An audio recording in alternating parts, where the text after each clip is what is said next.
A battering ram cracked through the deadbolt while a chorus of shouted rules drowned out reason. Men in HOA security vests stormed the house, calling violations as if that made destruction lawful. The homeowner, a quiet former Navy SEAL, watched from the hallway as his life was treated like an offense. He did not panic. Behind the quiet was a team who owed him more than loyalty. They owed the truth. The cul-de-sac had always looked perfect, enough to make magazines jealous. Manicured lawns, uniform mailboxes, and a homeowners association that enforced standards with an iron clipboard. For most, that order felt reassuring. For him, it had once been a refuge. He had fixed roofs, taught neighborhood kids to swim, and learned early that discipline has a place. But discipline and bureaucracy are not the same thing. A minor landscape dispute had spiraled. A new HOA, bored, pushed by a developer and impatient with dissent, started a campaign of fines and summonses. The homeowner's solar panel installation, within the letter of the city code but not in the HOA handbook, became the story they wanted. Notices arrived in clumsy fonts. Threats followed in legalese. He paid what he could, argued when it mattered, and documented every exchange. The tension peaked on a gray Tuesday, when men in HOA security vests, not police, but armed and emboldened, arrived with bolt cutters and a smug sense of right. They smashed his door, declaimed violation like a verdict, and began hauling boxes onto the lawn. He had a health card in his wallet and a life rebuilt from hardship and service. He also had names on speed dial, friends who had once shared foxholes, men who knew how to move with precision, who believed that protection should follow law and not replace it.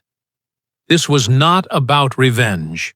It was about leverage, visibility, and making sure the rules were enforced fairly, even when the people enforcing them had forgotten what fairness meant. Word of the forced entry spread faster than the neighbors could close their curtains. A neighbor filmed on a phone from across the street, the video popping into group chats and then onto a local community feed. The HOA men kept working, confident that property and posture would drown out scrutiny. They did not expect the homeowners. Calm. He called one number first, a lawyer he had met years earlier, helping a veteran with a messy estate.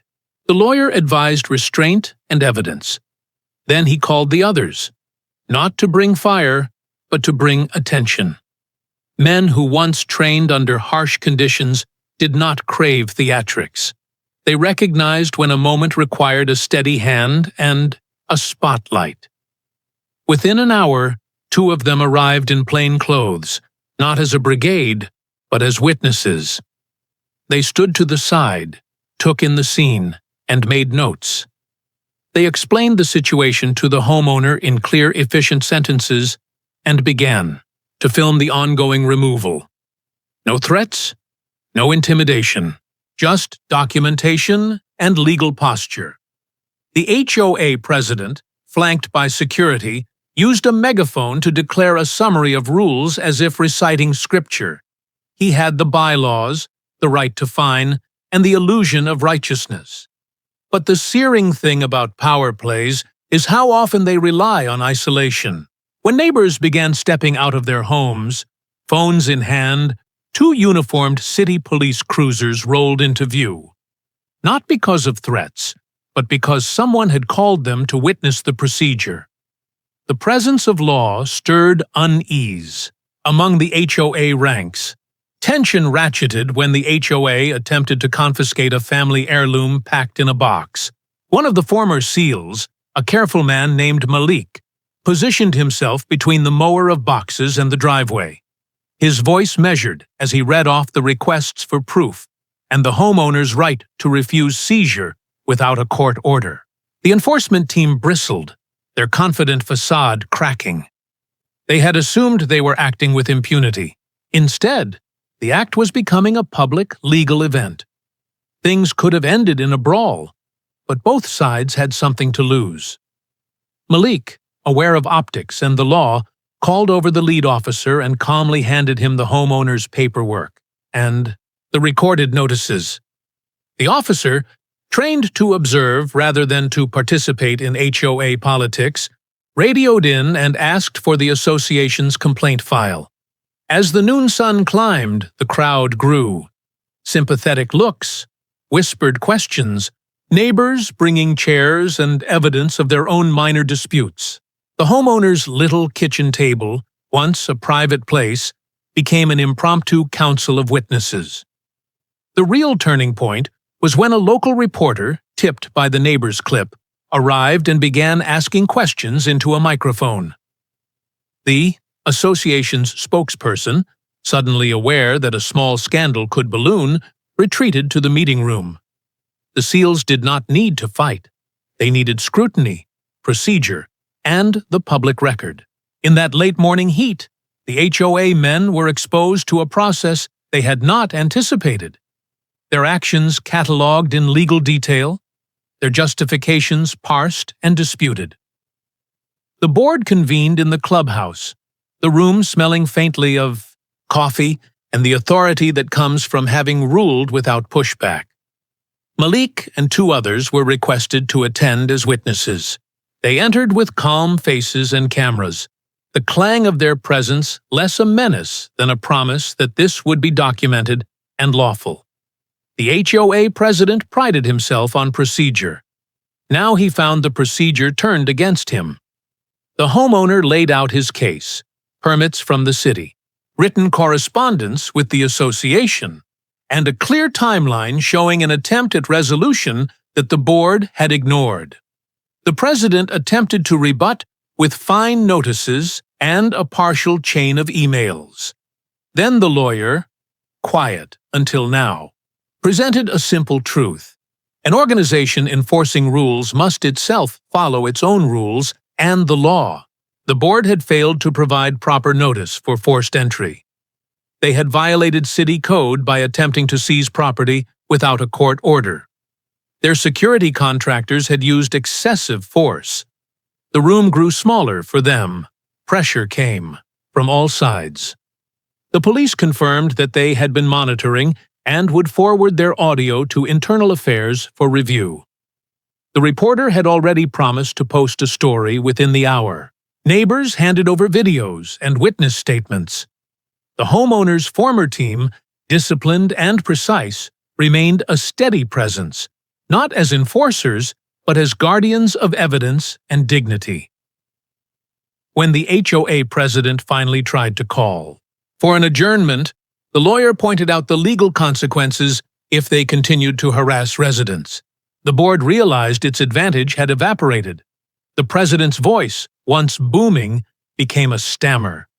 A motion was put forward by one of the board members whose conscience had been pricked by the unfolding accountability, to suspend the enforcement and to commission an independent review.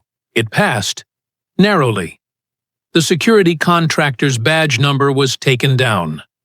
For the first time, that room held the possibility of real consequences.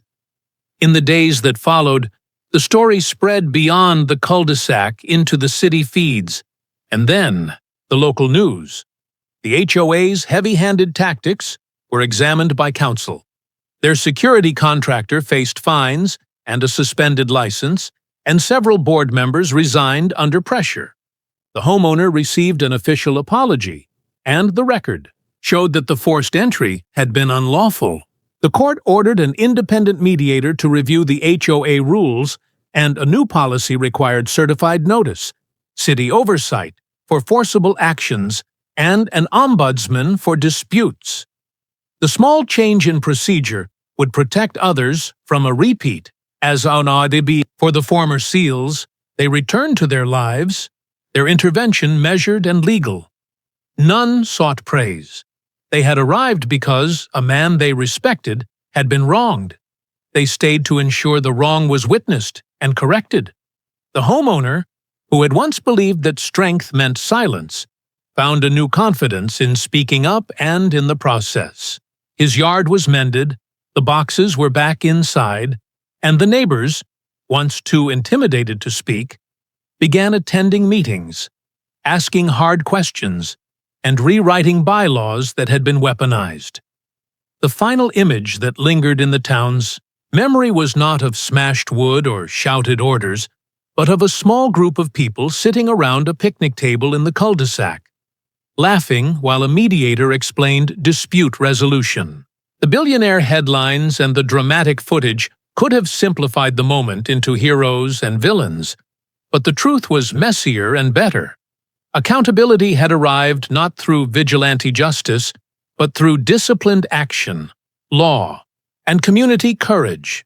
In the end, the message was simple and enduring. Power used without oversight corrodes trust. Courage without law corrodes justice. When people who knew how to act with precision put their discipline at the service of fairness, the result was not more force. It was the reclaiming of rights and the reaffirmation that, in a society governed by rules, everyone is entitled to the protections of those rules.